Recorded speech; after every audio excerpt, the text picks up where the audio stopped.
Big fights over the weekend. Stipe Miocic. How incredible of a performance. Do you guys realize how Junior Dos Santos is flat scary? I mean, he's flat scary guy. You got this new phenomenon going around about MMA guys going over to boxing and who could do it. Listen, everybody will tell you. Everybody agrees Junior Dos Santos is the best boxer in MMA. Okay, his hands are nasty. He is trained by Dario, who is the coach of the Brazilian Olympic boxing team. They wanted Junior to go and try out for the Olympics. They thought he could make it. They said he's the guy. The head coach of the team is looking at Junior saying, "You're the guy. I know the guy we're sending. You can beat him." That's how good his hands are. Stipe Miocic comes across that ring, outboxes Junior clearly. I mean, not 2 minutes and 20 seconds, puts him sound asleep. None of that is to bag on Junior. That is to promote Stipe, to understand how good a guy is. You got to understand who his competition is, right? How many of us had questions on Conor? Well, we know how good Jose is. We know how good Eddie is. So now we just got to give it to Conor. He's the man. But we were able to get to that conclusion because we understood who his opponents were. And when Conor started his run, they were picking his opponents a little bit better, and he didn't have that same steam going. You guys remember when he was rolling into that Jose fight that only lasted 13 seconds? He was the underdog. We all thought he was going to lose. But a lot of that was because he hadn't been tested in there. He didn't have the right guys. So you bring in Stipe, he's got the right guy, Junior Dos Santos. Don't fight Junior on his feet. That hadn't worked out very well for anybody.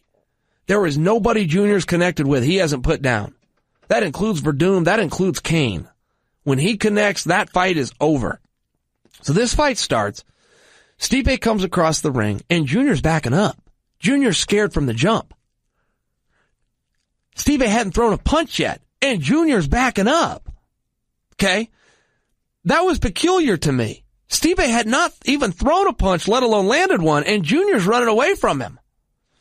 Stipe finally gets inside. I'm watching Stipe. Look, he's not overly big. 240 pounds. That's just right in the middle of the road. The weight limit's 265. He giving up 40 pounds. I apologize, 25 pounds for what he's allowed to weigh in at. You tell me one other guy in the UFC, any weight class, that could give up weigh in 25 pounds underweight and leaves with the belt. They're not another guy. Now, this is a little more common at heavyweight. I understand, but I do want to make the point that 240 is not that big, okay? He's not fast. He's not a slow guy, but he's not fast. He's not going in there with lightning speed. He doesn't have some crazy reach. All right? He doesn't have some great footwork. He's anything but dynamic. I mean, he's not a guy that you go to, oh, geez, what's he going to do next? Is he going to do a spinning roundhouse? Is he going to jump up and knee me in the mouth? Verdum is a very dynamic heavyweight, by example. John Jones is the definition of dynamic. Stipe's not. He's basic. Throws a jab out there to measure you, throws a cross to hurt you, and then does it again. So you look at a guy without incredible speed, without incredible size, that's not overly dynamic. He's running through everybody. And I'm watching it, and I'm going, hey, I love where the sport's at, because this sport has evolved so fast. You look at a guy like Jose Aldo that appears to just be, I mean, he's 10 years ahead of the curve. You look at Conor, he's 10 years ahead. He's doing stuff that no one else is doing, and until you see other guys get in the octagon and start doing that stuff, it's going to take a decade. They're going to have to study him and go and try this stuff.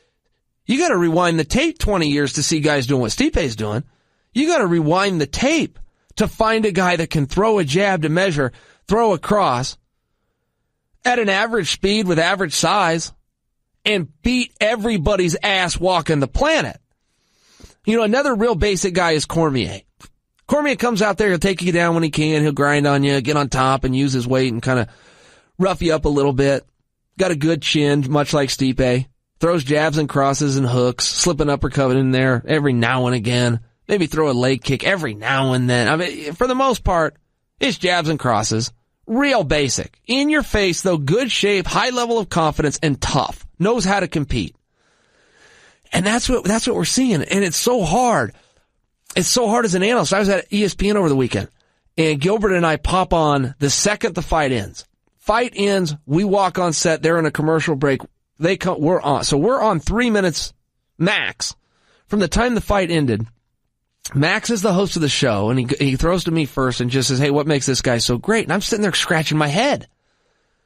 I don't have enough time. I don't have enough time to figure out a great answer. Now I do. For today's podcast, I've had enough time, but I still don't have the great answer. This guy is basic. And it's the coolest thing because one thing we know about championships, the gold medal match, the world title match, it's the basics that win championships. The flair will get the oohs and the ahs from the crowd, but it won't win you a championship. It's the basics. LeBron plays basic basketball. Mayweather, very, very effective defensively as a boxer, but he follows some real basics. He's got some real fundamentals that he believes in, and he follows those. The greats use the basics.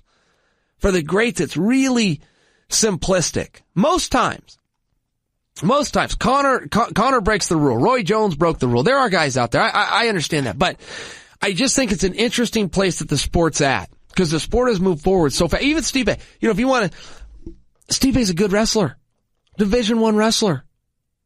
Made it to the NCAA tournament, won some matches. He's a good wrestler. He doesn't use it. Stipe doesn't use his wrestling, so you got to take that off the board too. He's converted to a Western boxer. Okay? He rarely gets hit. When he does, he's got a chin of steel. He comes forward. His timing is amazing. I got to give him that. His timing is something special. He was a baseball player. Played baseball in college. Wrestled in college, played baseball in college. But he's played baseball at all levels, including the pros. And he was never on a pro team, but he's played with them. There's videos out there where he's with the Cleveland Indians and he's playing a little ball. And one thing about baseball and being able to get that bat to the ball when it's flying at a high rate of speed is timing, is that eye coordination. There's balance there. There's balance involved. Stipe has that. He never loses his balance. He's never out over his skis. He never throws a punch and then he's leaning forward and he's subject to something else. But again, that just comes back to the basics. He follows the basics. Here's where my feet go. Here's where my hips go. Here's where I'm trying to put my hand. And I'm trying to do it at the exact right moment. He's so basic. I think that's exciting. I think that's an exciting thing that we're seeing a champion that you'd have to go back. Randy Couture was a real basic guy. He was in your face. He was tough. I think you'd have to go back, though. Backwards. A decade and a half. Almost 2 decades. Not quite 2 decades. Right around 15 years. To find guys that were champions that are fighting the way Stipe's fighting. He's almost gone back in time.